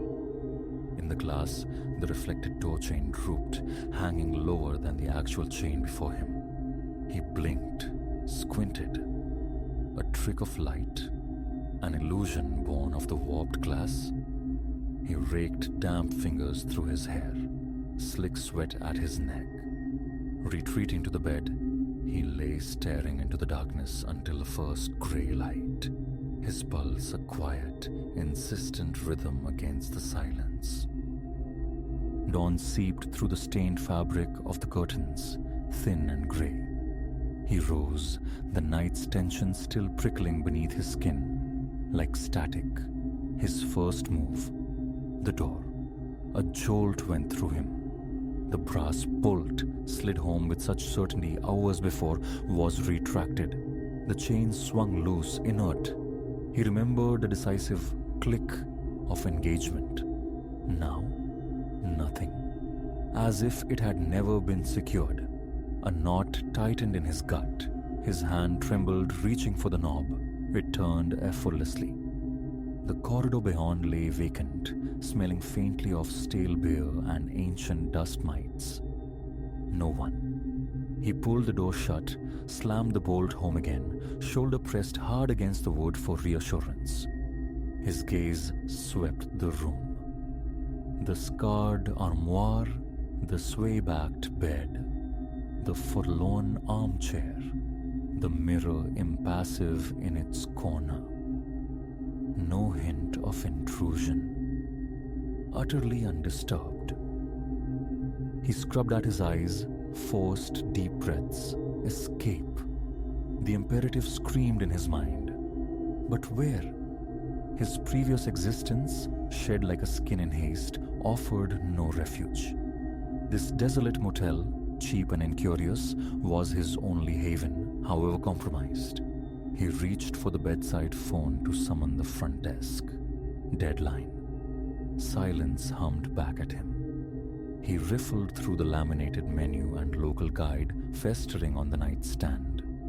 Amidst faded ads and greasy takeaway flyers, a folded scrap of newsprint fluttered out. Yellowed, brittle. It named this very motel. Mentioned a guest, Elara Vance. Vanished. Scant details, just the stark fact. A chill traced its way up his spine. Left behind deliberately. The date was obscured. The ink, ghost, pale with age. He shoved the clipping back amongst the detritus, unwilling to follow its thread.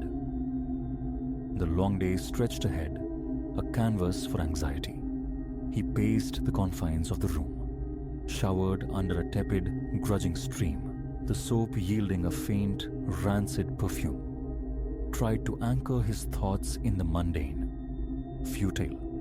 His attention kept returning to the mirror. He examined its frame again, the wood buckled with age. Near the base, almost invisible, tiny incisions marred the surface. Letters? Symbols. He leaned in, inhaling the dry, acrid scent of dust, old varnish, and something else. Something faintly organic, unsettling. The markings resisted interpretation, like eroded glyphs or half-forgotten initials. He swiped at the glass itself with a damp towel, expecting a film of crime. The cloth came away almost clean. Only his own pallid face stared back, eyes webbed with sleeplessness. Twilight bled into the room, bringing a fragile calm. He choked down a tasteless protein bar from his bag. The television offered a flickering ballet of static, late-night salesmen and ghosts of sitcoms past. Silence reclaimed the space, punctuated by the neon signs' electric hum and the occasional sigh of passing traffic. His gaze flicked compulsively to the door. Still bolted, he wedged the room's single, unsteady chair beneath the knob. A flimsy barricade, but perhaps enough to sound an alarm. Midnight arrived on stealthy feet. Weariness pressed down his eyelids, yet fear remained a vigilant sentinel.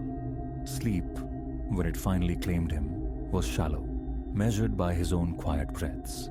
Then, a soft creak. Not the lock this time. Wood settling, a floorboard yielding. He snapped upright, instantly awake, skin clammy. The lamp was dark. He must have drifted off without its meager comfort. Only the neon pulse illuminated the room. His eyes snagged on the mirror. Something wrong in its depths. The reflection of the door chain, distorted, twisted taut, unnaturally so. He blinked, vision swimming in the gloom. The actual chain hung undisturbed on the closed door, but the mirror offered a warped, funhouse version. A soft tap-tap, not the door. Behind him, ice formed in his veins, head turning with excruciating slowness, muscles locked. The armoire. The sound seemed to emanate from within its dark bulk. He slid from the bed, legs unsteady, approached the looming piece of furniture. Trembling fingers pulled open the top drawer. Cheap stationery, the scent of decay. The second drawer resisted, then yielded with a groan. Something slim slipped from behind the armoire, fluttering to the floor. He knelt, retrieved it. A photograph, black and white, edges softened with time. A woman stood before this exact room, the same mirror looming behind her like a dark sentinel. Her face was indistinct, a blur where features should be. Penciled on the reverse, 2 words, always here. A visceral shudder ran through him. He placed the photo on the rumpled bedspread. Glancing back at the mirror, his own reflection seemed subtly wrong. Tilted, his breath hitched, bile rose in his throat. An overwhelming compulsion seized him. The mirror had to go. Now. He shoved the heavy armoire aside with grunting effort. Tried to lift the mirror. It wasn't fastened, merely leaning, yet it possessed an impossible weight. Rooted to the spot. Muscles screamed, palms slicked with sweat. It refused to yield more than an inch. Fingers sliding around the carved edge met sharp splinters. Frustration curdled into desperation. He snatched a thin motel towel from the bathroom rack, flinging it over the upper half of the glass, obscuring his own face at least. A ragged breath escaped him. A fraction calmer, he stepped away. He turned back towards the bed. Click. The sound of the doorknob mechanism, raw terror, electric, shot through him. He lunged, slamming his shoulder against the wood. The door held. The chain vibrated faintly. But below it, his gaze dropped.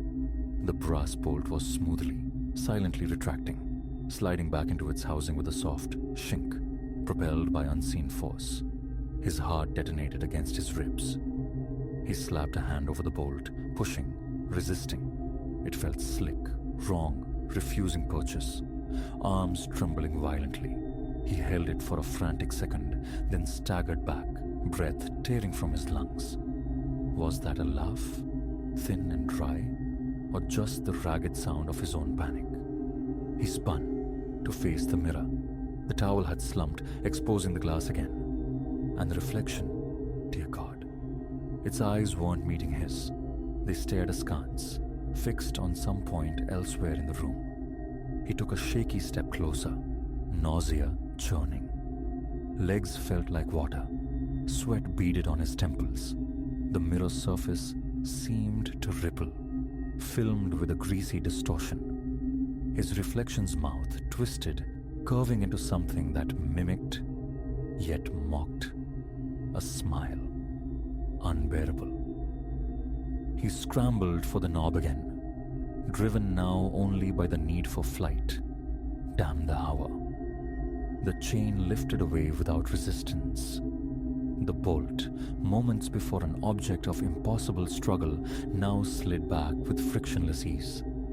The door swung inward on the same desolate corridor, thick with the odors of neglect.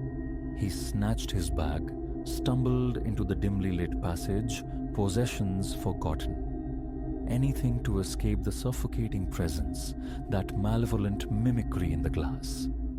The hallway stretched empty under flickering fluorescent tubes. He paused, compelled by a dreadful curiosity, risked a backward glance through the still open doorway.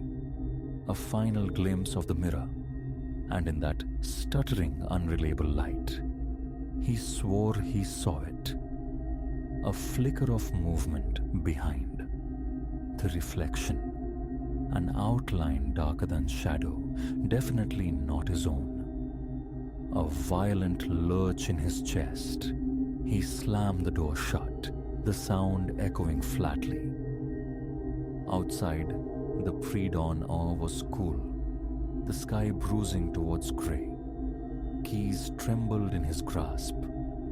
The night's residue clung to him, a crawling sensation just beneath the surface of his skin. He collapsed into the driver's seat, engine sputtering to life, desperate to put miles between himself and that corrosive room. Yet, a peripheral flicker snagged his attention. He lowered the sun visor, caught his own face in the small, rectangular vanity mirror. A profound coldness swept through him. For an instant, the eyes staring back were alien, darker, hollowed, imbued with the stale vacancy of the room he'd just fled.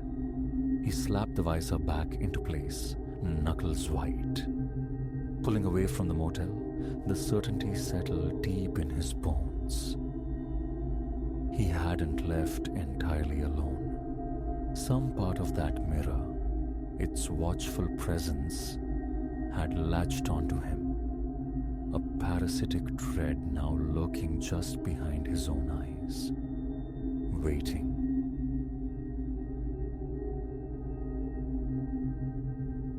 Night on the water possessed its own peculiar hush, a liquid tranquility distinct from terrestrial silence. Under the moon's bleached gaze, the lake unfurled, an immense obsidian mirror reflecting a vacant sky. Solitude enveloped us, just Leo, myself, Silas, adrift on the ink. Only the engine's low thrum disturbed the stillness as we carved a path from the receding shore, the depths beneath us swallowing the light.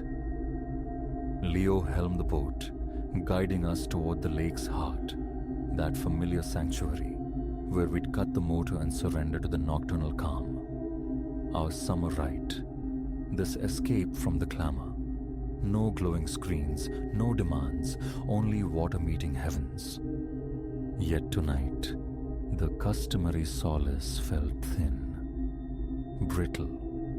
An unfamiliar tension coiled beneath the quiet. Perhaps an hour drifted by before the first crackle split the air. Subtle initially, the boat's radio, unsolicited, spat a burst of static. Leo and I froze, exchanging glances heavy with bewilderment. We hadn't touched it. Signals out here were phantoms, especially after midnight. Odd, Leo murmured, leaning to manipulate the dial. The static swelled, a granular hiss threaded with indistinct murmurs, voices submerged and warped like drowning whispers. He worked the knob, coaxing. But the interference intensified, the submerged speech bubbling with a strange, frantic energy. Receiving something? I ventured, batting away a nascent dread. Can't be, Leo countered, brow furrowed. Nothing reaches this far. Yet the crackling persisted. The garbled pleas, for they felt like pleas, growing louder, imbued with a desperate quality. Then, abruptly, silence slammed back. Utter. Absolute. The sudden void roared in our ears. We remained motionless, eyes fixed on the mute radio, anticipating. What? Leo reached out, a deliberate twist of his wrist silencing the device completely. His expression was taut. Interference, maybe, he offered, the words lacking conviction. Atmospherics? Distant storm. I gave a semblance of a nod, a hollow gesture. The heavens were cloudless, a tapestry pierced by stars. The water lay placid. No storm brewed, no earthly reason presented itself for the radio's spectral outburst. Silence resettled, thick and cloying. The engine off, we drifted, the boat rocking with an almost imperceptible rhythm. Gone was the lake's familiar peace, usurped by an unknowing stillness that prickled the skin. Then, a whisper across the water, a sound like a voice, impossibly faint. Imagination, surely. But it returned, clearer, undeniably human. You heard it? My voice was hushed tight. Leo nodded, his gaze sweeping the black horizon. I did. We peered into the void whence the sound originated.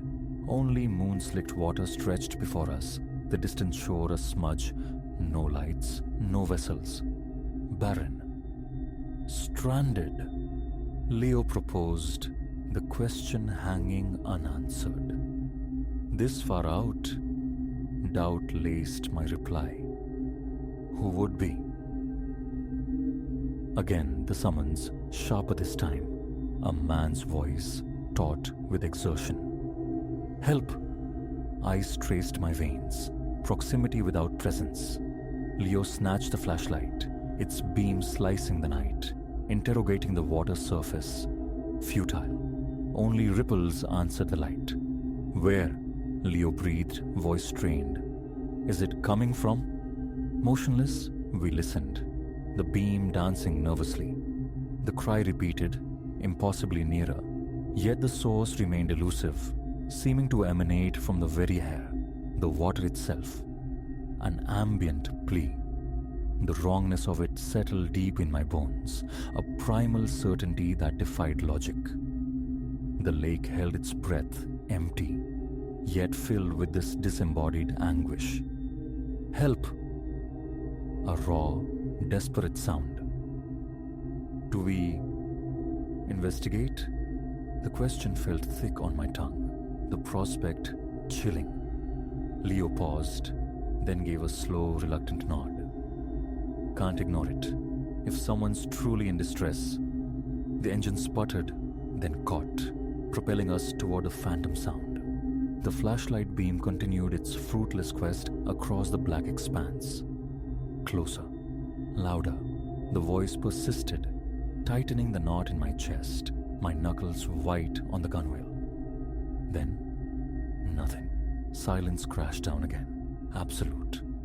We drifted, the idling engine a low counterpoint to the void.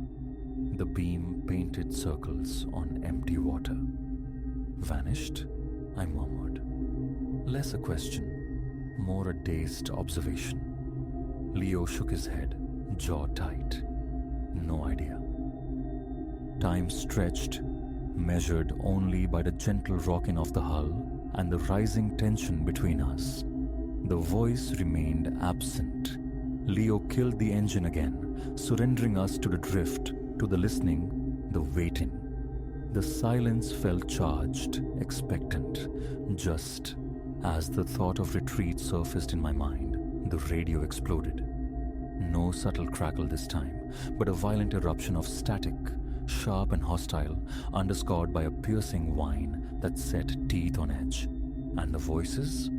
Plural now, a frantic chorus tumbling over one another in a cacophony of distorted speech.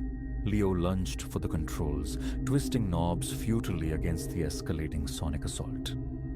It was as if the radio itself was possessed, spewing forbidden signals. I strained to decipher the chaotic babble, but the words were a mangled, hyper-accelerated torrent. Then, slicing through the pandemonium, a single utterance, chillingly clear, devoid of static: leave. My stomach plummeted. Leo's eyes met mine across the small space, reflecting raw fear. No words were necessary. Understanding was instantaneous, primal. He slammed the throttle forward. The engine screamed, the boat surged, leaving a churning wake as we raced toward the distant shore. Behind us, the radio shrieked, the static reaching an unbearable pitch, the interwoven voices accelerating into a meaningless, terrifying buzz that forced me to clamp hands over my ears. Landfall beckoned, a promise of sanctuary. As the familiar contours of the dock sharpened in the moonlight, the radio abruptly died. Silence once more. Our hands trembled as we secured the mooring lines, the solid feel of the dock beneath our feet a stark contrast to the liquid red behind us. The lake lay serene now, deceptively placid under the moon, offering no explanation, no trace of the night's ovulation. Yet standing there, gazing back at that vast silent expanse, an unshakable conviction remained. We had not been alone. Something unseen, unheard save for those spectral intrusions, had shared the water. That particular stretch of darkness remained forever off limits. We never tested its depths again.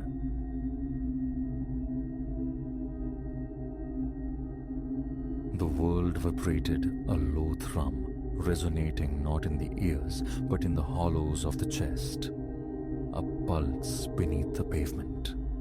Ilara stood arrested, head canted, listening to a frequency just beyond the grasp of the mundane. Dust motes danced in the slanted afternoon light, illuminating the space around her worn shoes, yet she was tethered elsewhere, caught in an unseen river of harmony. The phantom melody spiraled, crystalline shards of sound ascending before cascading into resonant, shadowed pools. A silent aria sung by the city's secret soul. From the cool darkness beneath the stone portico, Kyle observed. His senses registered only the commonplace symphony, the distant growl of engines, the fluttering gossip of sparrows, the dry sigh of wind chasing paper scraps across the plaza. Yet, her stillness was profound, a rapt attention paid to the inaudible. A ghost of a smile played on Ilara's mouth, an intimate response to the unheard composition. Was it an echo of recollection, a delicate fraying of the mind, or did she genuinely apprehend a cadence lost to all others? He shifted, the crunch of gravel under his heel a sudden jagged tear in the air's fabric. Ilara flinched, the invisible connection to her spectral music instantly severed. Her eyes, dilated and momentarily adrift, locked onto his. The profound vibration ceased, leaving behind only the familiar, dissonant noises of the day. A swift, piercing shadow of bereavement crossed her features before smoothing into careful composure. The unheard performance was over. Kyle remained, the phantom echo of a tune lingering impossibly in the now ordinary silence.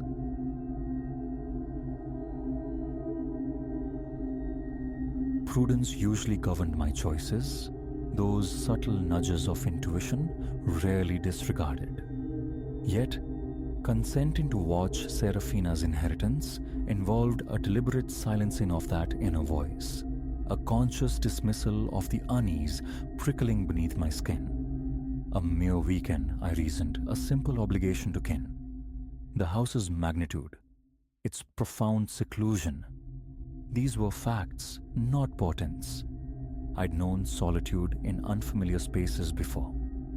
Nevertheless, the instant my tires crunched onto the gravel drive winding towards the structure, a wrongness settled. Perhaps it was the sheer density of the forest pressing close, a verdant suffocation, or the peculiar weight of the atmosphere, thicker, somehow ancient.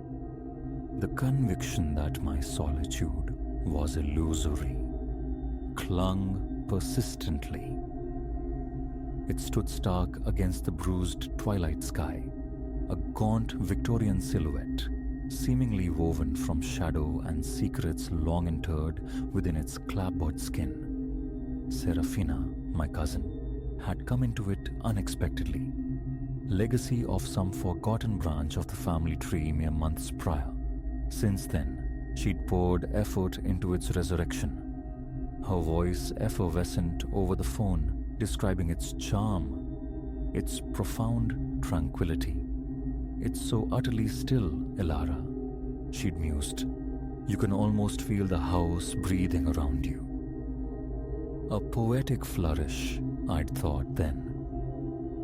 My arrival coincided with the sun's descent, a bleeding edge disappearing behind the sentinel pines girding the property. Elongated shadows clawed across the unkempt lawn, deepening the house's isolation. Emerging from the car, I was enveloped by an almost aggressive silence. No bird song, no sibilant breeze through leaves, just a profound stillness that felt less like peace and more like bated breath. Nerves, I chided myself. What else should wilderness sound like? Beneath a worn choir mat lay the cold brass key. Serafina's looping script adorned a note affixed to the imposing oak door. "Elara, Savior, make it yours. Odd groans? Just the old girl settling her bones. See you Monday." That final sentence snagged in my thoughts as the lock yielded with a rusty sigh and I crossed the threshold. A forced chuckle escaped me. Such venerable piles always groaned, didn't they? The simple physics of timber and time. I'd navigated similar spaces, corridors steeped in gloom, ceilings soaring into obscurity, floors that amplified each footstep as if the dwelling itself were listening intently. The interior mirrored the grandeur promised by its facade. Walls paneled in dark, lustrous wood, furniture bearing the solemn weight of decades, tall windows admitting only meager, dust-filtered light. An aroma, faint but pervasive, of decay and aged paper hung in the air. My duffel bag thumped by the staircase as I commenced a cursory exploration. The functional kitchen, a cavernous living room, a dining chamber that felt untouched by recent repasts. Upstairs revealed 3 bedchambers and a bathroom at the hallway's terminus. The designated master bedroom offered a sliver of comfort. Its vast 4-poster bed and heavy damask curtains lent a certain coziness. I drew them immediately, though evening had barely commenced, the encroaching woods having already cast the room into premature dusk. I resolved to establish a routine, preparing a simple meal, settling into the living room's embrace with a novel. For a time, an illusion of normalcy held. The house remained quiescent, save for the gentle crackle of the fire I'd coaxed to life in the hearth. The familiar pull of drowsiness began to soften my edges. It was then that I heard it. a delicate, faraway pop from the upper reaches. I stilled, book suspended midair. Listening, breath held captive, I tried to assign it to Seraphina's explanation. The house settling. But it came again. More pronounced this time. A protracted, deliberate creak, unnervingly akin to a careful tread along the upstairs corridor. Rising, pulse quickening, I retrieved the heavy flashlight from the coffee table. Age accounted for sounds, yes, but this felt different. Too rhythmic, too suggestive of passage. The immediate fear, an intruder. My perceived solitude shattered. I ascended the stairs, the torch beam slicing through the oppressive darkness, dancing off the faded wallpaper. The hallway stretched before me, a silent, shadowed throat. I paused, straining to hear, but only the frantic whisper of my own breath and the faint rustle of curtains stirred by drafts infiltrating window seams, broke the renewed stillness. Methodically, I checked each room. My assigned chamber held only my bag and the undisturbed bed. The adjacent two rooms stood empty, doors slightly ajar, revealing nothing amiss. The bathroom at the hall's end offered the same tableau. Antiquated fixtures, a musty scent, but utterly vacant. A tremor of self-mockery ran through me. An overactive imagination, surely. Houses like this played tricks on the mind. Turning back towards the stairs, seeking the fragile comfort of the ground floor, I reached the bottom landing. And then it sounded again, directly overhead. Unmistakable this time. Footsteps, slow, weighted, purposeful, traversing the floorboards just above where I stood, paralyzed. The fine hairs on my nape prickled as my gaze fixed on the plaster ceiling. Someone paced above, slowly, methodically. But I had just been there. The space was empty. My thoughts scrambled for rational footholds. Vermin in the attic crawl space? A peculiar structural resonance mimicking footfalls? Yet, a deeper certainty rejected these flimsy explanations. I remained rooted there for an indeterminate time, the measured pacing continuing overhead, each step deliberate, unhurried, as if its source had all the time in the world. Finally, the tension became unbearable.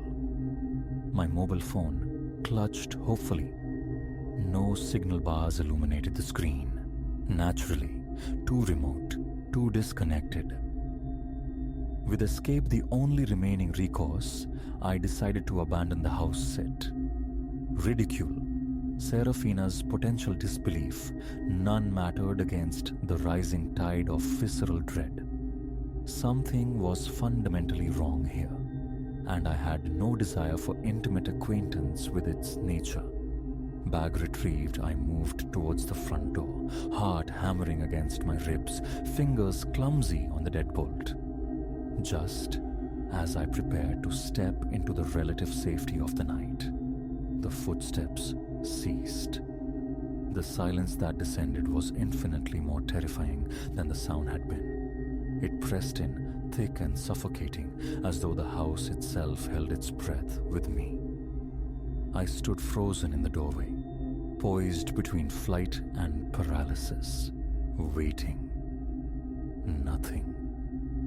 Absolute stillness reigned within. The woods outside remained hushed. The phantom tread vanished. A fleeting moment of doubt. Perhaps it was just the house. My nerves frayed beyond reason. But then, originating from somewhere in the Stygian depths above, drifting down like a poison feather, came a voice. Low, intimate, barely more than a sibilant breath, yet chillingly clear. Stay a while. No hesitation. The door slammed shut behind me, a gunshot echoing in the profound quiet. I sprinted to the car, hands trembling violently as I jammed the key into the ignition. The rearview mirror offered only receding darkness and the skeletal silhouette of the house against the trees as I sped down the long, winding drive, the flanking pines a blur. I drove relentlessly, not stopping until the comforting artificial glare of a gas station back in town enveloped me, my heart still a frantic drum against my ribs. I sat there for a long while, adrift, attempting to piece together the fractured logic of the night. The footsteps, the whisper. It defied explanation. When I eventually recounted the experience to Serafina the following day, her laughter was light, dismissive.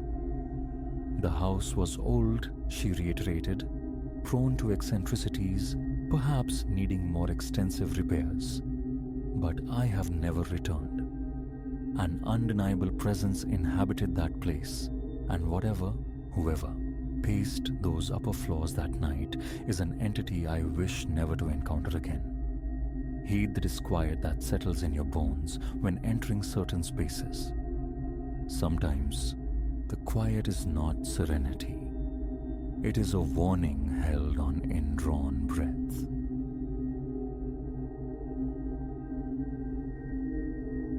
The echoes of 10,000 voices had long since dissolved into the cavernous quiet, leaving behind a spectral stillness that clung to the vacant stands of the Colossus Arena.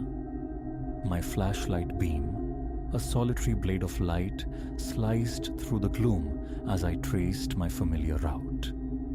Leo, that's me, guardian of slumbering concrete giants and manicured turf for 3 years running. Night duty here isn't the stuff of legends.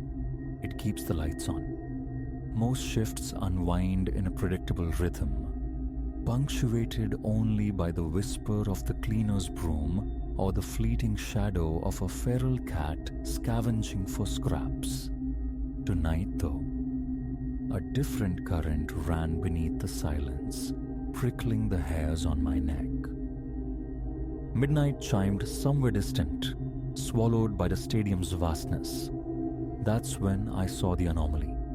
A bruised panel truck, hulking and unfamiliar, squatting in the asphalt sea of Section E. An hour passed, patrolling this same perimeter. This patch was barren. Sal, I murmured into the radio clipped to my shoulder, my voice hushed despite the emptiness. Got eyes on a ghost rig, Elot? Wasn't here earlier. Static hissed. Then Sal's voice crackled back, tinny and distant from the control room cocoon. Affirmative, Leo.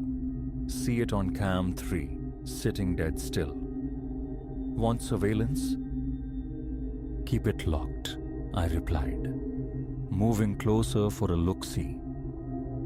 I moved wearily across the tarmac, my hand instinctively hovering near the taser holstered at my hip. The truck looked exhausted. Its original white surrendered to a grimy pallor, rust blooming like diseased flowers along its seams. The windows were blacked out, reflecting the sparse lot lights like obsidian pools, offering no clue to its contents. Just as I neared enough to consider rapping on the glass, guttural whispers snagged the breeze, drifting from behind the stadium's bulk near a service entrance. Instinct dropped me low, behind the sculpted metal of a parked sedan, straining to decipher the fragments. This the spot? A gravelly tone kept deliberately low. Textbook, a second voice confirmed, smoother but laced with tension. Skeleton crew, prize is ripe. Just got a slip past the watchman. My pulse hammered against my ribs, a frantic drumbeat in the sudden, charged silence. Not wayward revelers seeking post-game thrills, nor kids testing boundaries. This smelled professional, dangerous. "Sal," I whispered into the radio again, breath tight in my chest. Situation escalating. Multiple hostiles, planning entry near Service Gate Delta. Get PD rolling, code silent, no sirens. A sharp inhale crackled back through the speaker. "God, Leo, verified." "Verified," I bit out. "Move." I stole forward, hugging the shadows cast by concrete buttresses, trying to gain visual confirmation. 3 silhouettes materialized near the service door, huddled conspiratorially. One worked intently at the lock mechanism, while the other 2 scanned the deserted lot. A faint metallic sigh. The lock yielded. The door swung inward, swallowing the figures into the deeper darkness within.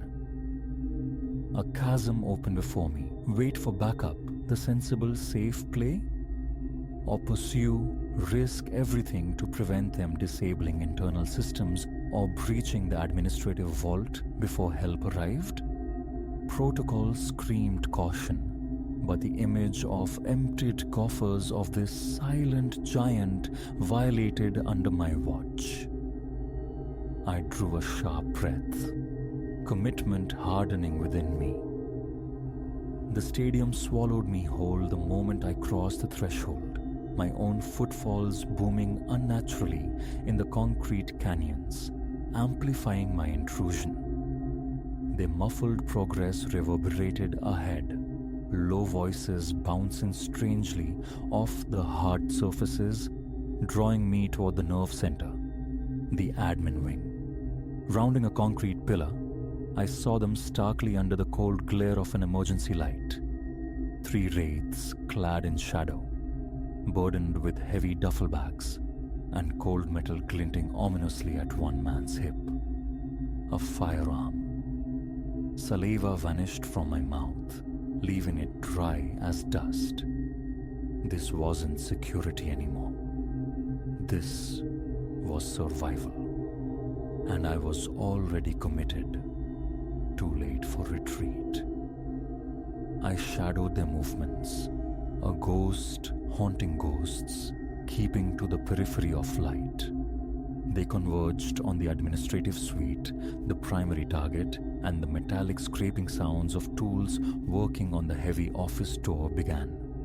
"Sal, they're at the primary office door now," I reported, my voice barely a whisper. "ETA on cavalry." His voice came back strained, hushed with urgency. 5 minutes out, Leo, maybe less. Stay frosty, man, please." Another click, softer this time, more final. The office door yielded. They slipped inside. I pressed myself flat against the cool corridor wall, just adjacent to the frame, listening intently to the sounds of violation within. Drawers being wrenched open, frustrated mutters, the rustle of papers. "Gotta be here," one voice growled. "Try behind the landscape painting," another suggested. A moment of silence, then a scrape, followed by a low, triumphant chuckle. Bingo. Ice formed in my gut, spreading through my veins. They'd found the safe. It was now or never. 5 minutes could be an eternity. Steeling myself, gathering every shred of resolve, I filled the doorway. Taser raised and leveled, its yellow markings stark in the dim light. "Hold it! Security!" 3 heads snapped toward me, surprise momentarily freezing the features into grotesque masks of disbelief. A heartbeat of absolute stillness hung in the air, thick with menace. Then chaos erupted. One figure, bulky and quick, charged directly at me, a feral grunt ripping from his throat. Simultaneously, the man I'd seen armed fumbled urgently at his waistband. My taser spat blue lightning, the crackle sharp and vicious in the confined space. The electrical charge found the charging man mid-torso. He collapsed instantly, a rigid arc of sputtering muscle hitting the carpet with a heavy thud. But the gun was clear now, leveled, its dark, unforgiving eye fixing squarely on my chest. Time stretched thin, molasses slow. I saw the knuckle whiten on the trigger, could almost feel the imminent impact. Then, the shattering percussion of the outer office door imploding inwards, followed by a cacophony of bellowed commands and the blinding strobing intrusion of powerful flashlight beams flooding the room from the corridor. Police, weapons down. Now. The ensuing moments were a maelstrom of shouts, clattering gear, the authoritative snap of restraints, and the sudden, overwhelming presence of uniformed officers. The remaining two intruders were efficiently neutralized, faces pressed to the floor, hands cuffed behind their backs. Later, much later it felt, I found myself slumped in an office chair, the metallic tang of adrenaline finally receding, replaced by a bone-deep tremor that vibrated through me. Paramedics hovered, checking my vitals, their calm professionalism a stark contrast to the recent violence. The scene swam slightly before my eyes, overturned furniture, scattered papers, the subdued figures being led away. A grizzled detective, Harding, with eyes that seemed to have witnessed the dawn of time and found it wanting, regarded me with a mixture of wariness and grudging respect. "Played it close to the wire, son," he rasped, his voice like grinding stone. "Damn close, but you nailed them. This crew's been a thorn in our side up and down the state." I managed a weak nod, the words catching in my throat. "Just the job, detective." Harding offered a curt, approving grunt. "Some job? Blew a major case wide open for us. Take the win."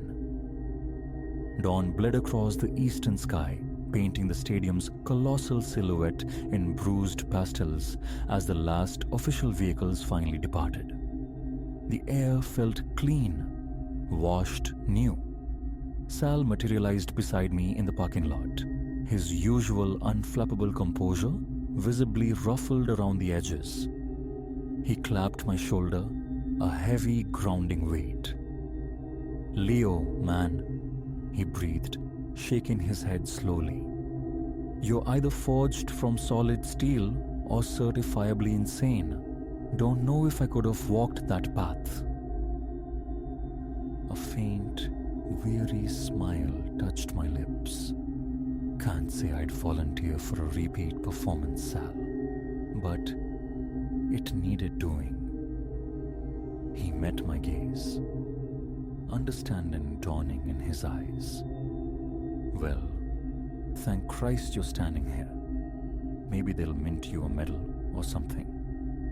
We shared a weary chuckle, the night's immense tension finally snapping, leaving behind a strange, vibrating calm. The drive home through the awakening city was surreal, the ordinary streets seeming alien, mundane after the crucible of the preceding hours. Images flickered behind my eyes like faulty projections, the cold glint of steel, the spitting blue arc of the taser, the blinding flood of rescue lights. I wasn't just Leo, the night watchman, anymore. Some invisible threshold had been crossed in the echoing darkness. Fear, adrenaline, the sharp, intoxicating tang of victory. They were now part of my internal fabric, woven into the man who drove toward the sunrise. I knew each shadow in the coming nights would whisper possibilities, harbor potential dangers previously unimagined. Pulling into my own quiet driveway, a profound exhaustion warred with a strange electric hum deep within me. And surprisingly, I found peace with it. I knew the contours of my own courage now, tested and proven in the crucible. As sunlight streamed brazenly through my bedroom window, I surrendered to sleep, not with lingering fear, but with a quiet, unshakable certainty. The night had irrevocably altered the landscape within. Whatever awaited in the hushed, watchful hours ahead, I would meet it. Because sometimes the deepest quiet births the loudest truths about oneself, and in that moment of stark vulnerability, facing down the dark, something vital and resilient had awakened.